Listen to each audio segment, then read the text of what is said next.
this is the honeycomb, empty honeycomb, that is the chaff. After extracting the wax, this is what you are left with. So you wash, keep washing, keep washing. You have to wash. This is our filter, this is our small pot, so we are experimenting. So you have to keep washing until the color of the water turns white. What we are doing here is to make sure that we remove all the honey from the chaff. We are separating the still filter.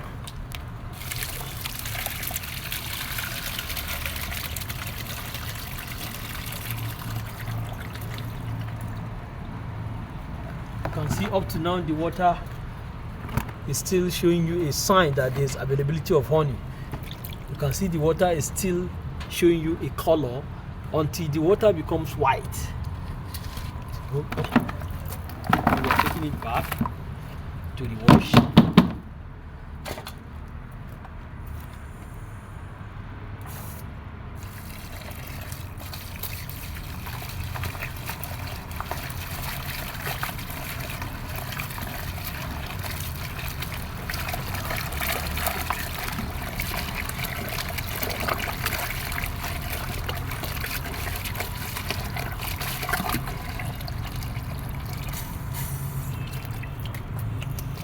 You have to keep washing.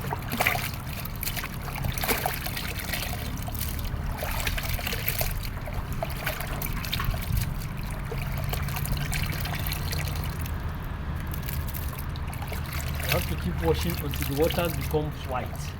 The moment the water becomes white, that shows you a sign that there's nothing available inside the comb anymore. That means you are left with empty comb, that is empty chaff. So the sign, the color of the water determines either you should keep washing or you should proceed to the next level. So you have to keep washing on the sense of you don't want to do it immediately. You can be advised to soak the comb until the next day. But if your aims and objective is to make sure that you did the you extract the wax immediately, that means you have to wash thoroughly. But if your aims and objective is to make sure that the comb lasted inside water for 1 day, in the sense of soaking, then you have lesser pressure, and soaking of the comb has advantage because by the time you soak the comb for 24 hours, it gives you more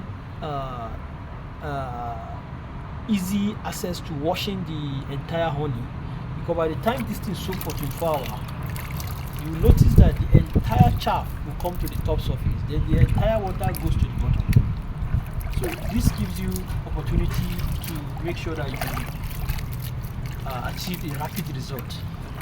So, but being that we just extracted the honey not quite long, we're trying to see how fast we can go. So we have to be patient as well by washing until the ideal result we're looking for emerge, meaning until the water turns white. So now we're still going back.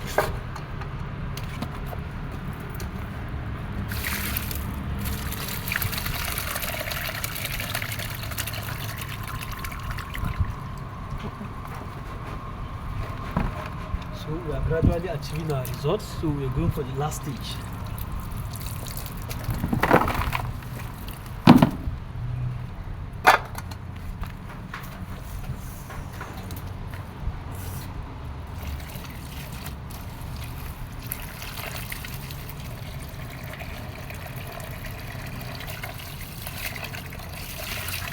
The advantage of this is, by the time you start processing, I assure you, you are going to get a clean, odorless, and yellow wax.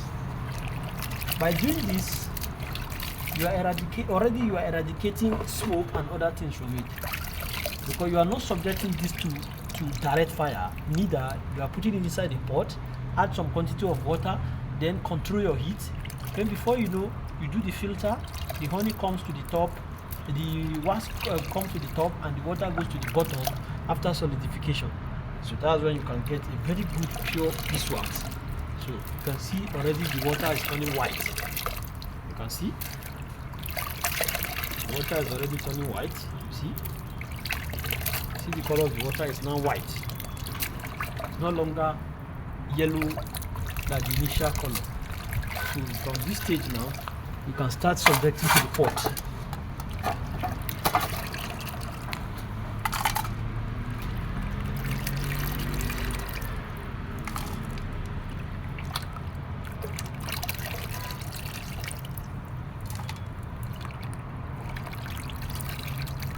See, there's no longer honey on it. You can see it.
You can get this filter. Is very simple. You can use cheap local and available material. This is wood, this is normal net, then this is the batten. That's all to simplify your work. So the next step, we're taking this our empty comb now. There is the chaff into fire. So before that, we have to add a little water to it. We're adding a little water to it.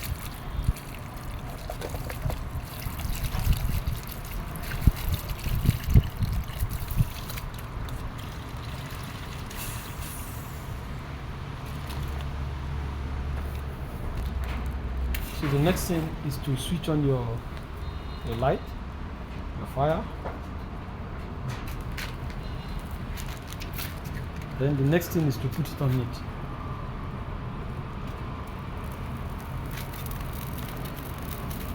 So already you can see already this is the beeswax. This is the empty chaff. That is the empty comb and the fire. So we're going to leave it for some moment. But make sure you add some water to it, because what we're trying to achieve is the heat that is coming from the fire, that is from the gas burner, will not have direct impact or direct access to the comb. Neither there is a kind of a layer that is between the comb and the heat, which is water. So water has to be at the bottom. So that's what we did there. So now we're going to give it a time before we can be able to start processing after the whole thing has melted. So as the whole thing unfolds, we're going to keep you posted.